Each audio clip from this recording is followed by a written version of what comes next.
Hello, welcome to the channel. It's your favourite Scotsman here again, and do we ever have a beezer of a video for you today.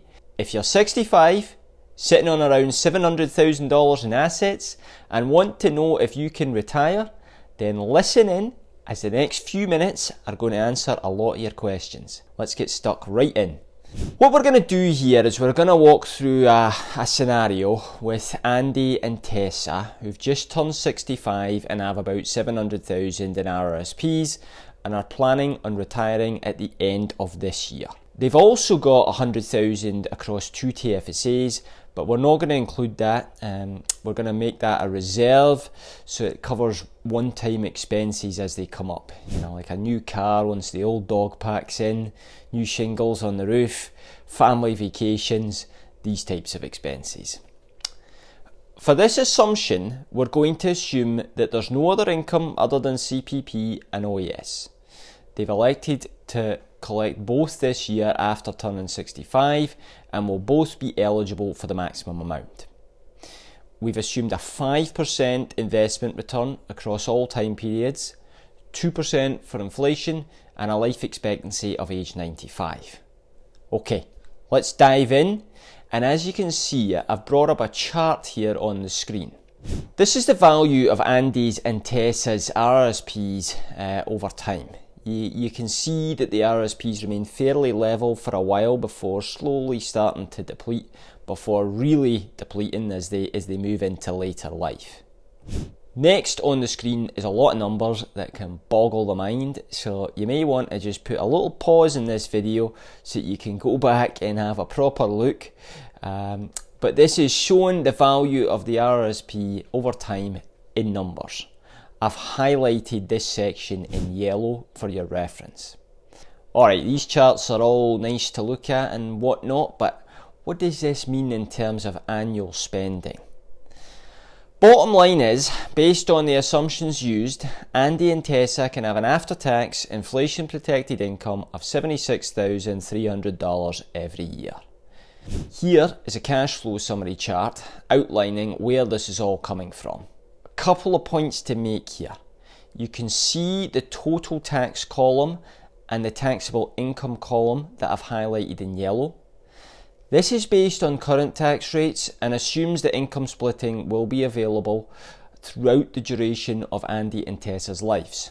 I've also highlighted in red the total withdrawals from Andy and Tessa's RRSPs, which they will convert to RIFs before withdrawing. I have another video included in the show notes on converting RRSP to RIF if you need some more information on this. The last column I did want to point out was the in nominal dollars column that is highlighted in green. You're probably sitting there wondering, what in a month of Sundays does that mean? Just if you go back a second and recall that we'd assumed a 2% inflation rate each year. To keep up with inflation, we have to increase the total dollars that Andy and Tessa are receiving each year. CPP and OAS increase automatically, and we take a little bit more from the RRSP and RIF accounts each year to factor this in. The nominal dollars column is showing the impact of 2% inflation each year on the $76,300 of after-tax income we have shown that Andy and Tessa can live on.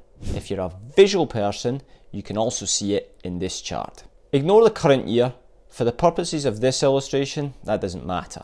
But what you can see is starting next year in 2024, the year in which Andy and Tessa turn 66, they can spend $76,300 a year in after-tax income. With inflation, this amount increases to over $150,000 by the time Andy and Tessa are 95. At this stage, I do want to point out that this is one part of a financial plan. Here at Beaches Financial, we always believe that any financial plan should start with what is most important to you.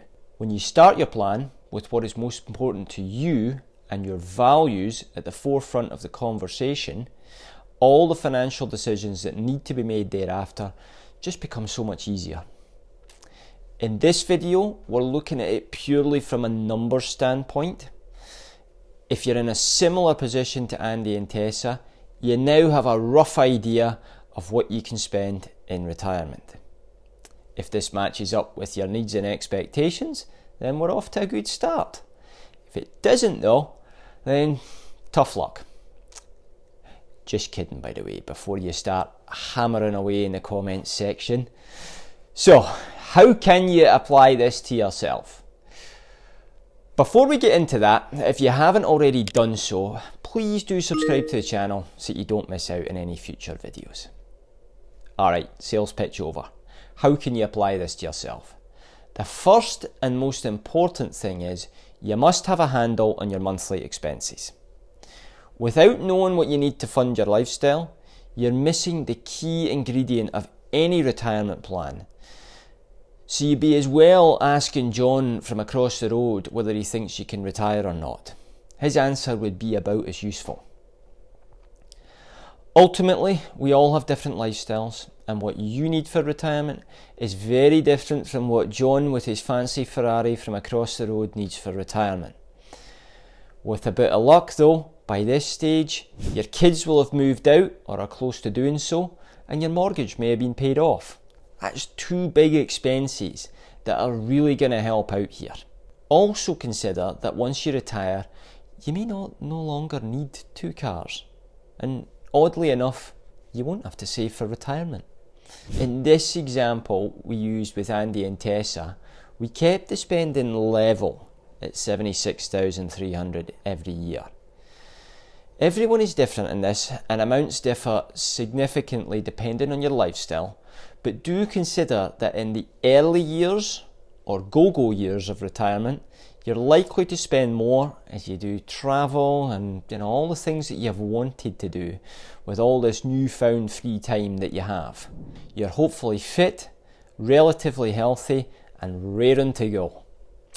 That unfortunately changes over time. You eventually move into the slow-go years where spending tends to decrease, and we usually see this around ages 75 to 80. And then finally you have the no-go years where you're doing very little, if anything at all. This is all to say that front-loading some of your retirement income is not a bad idea depending on your situation. Just don't go wild and front-load it too much so you're eating the cat's food in the no-go years. The second thing to think about is other sources of income. In this example we used with Andy and Tessa, we built in their expected CPP and OAS incomes. How much can you expect to receive from CPP and OAS? We're not going to get into that in this video, but do check out the complete guide to applying for CPP and OAS, which is included in the show notes below. In terms of other sources of income, do you have an employer pension? Is that employer pension indexed for inflation? What about any rental properties? Just make sure that you factor all this into the plan. Next up to think about is downsizing. If you live in southern Ontario, or pretty much anywhere in Canada at this point, and you own a home, the chances are that your 3-bed bungalow is valued at more than your average mansion in other parts of the world. Are you going to live in your house until you depart this earth?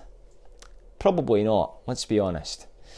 With the substantial equity that is built up, do consider that at some point you may look to tap into some of that equity. The fourth variable to think about is how long you will live for. In this example with Andy and Tessa, we drew the income out to age 95. You know yourself and your family history better than anyone though. Adjust accordingly, but don't underestimate without a reasonable backup plan. Next up on the list is taxes. In the example we used, Andy and Tessa are projected to be in the lowest tax bracket. That may not be the case for you though. The tax system can be just a tad confusing with how different types of income are taxed, so working with a professional is generally recommended. You also want to make sure that you're optimising income splitting opportunities where they're available. That said though, I've provided a link to taxtips.ca which outlines the tax rates in Ontario and for the rest of Canada for anybody watching outside the province. I've also included a link to ey.com which will allow you to estimate your annual taxes. Alright, this is all great information, Chris, but what am I supposed to do with it? Well, you came to the right place. I'm providing you with a retirement calculator from our website, which is included in the show notes. Don't worry though, you aren't going to put in your information and then get about 1 million phone calls the next day. It's not one of those calculators. The calculator will give you the tools to do a basic financial calculation. This will help give you a baseline understanding and point you in the right direction for next steps. One thing we haven't mentioned is inflation. In the example we showed with Andy and Tessa, we used 2%. And again, before you hammer me in the comments section, I'm well aware that inflation has been much higher than 2% over the past year. But over a longer period, we do feel somewhere between 2 to 3% is not a bad assumption to go with. If you think we'll be paying $100 for a dozen eggs in a couple of years though, feel free to use whatever assumptions you feel comfortable with for an inflation assumption. Last but not least, we used a 5% return for Andy and Tessa.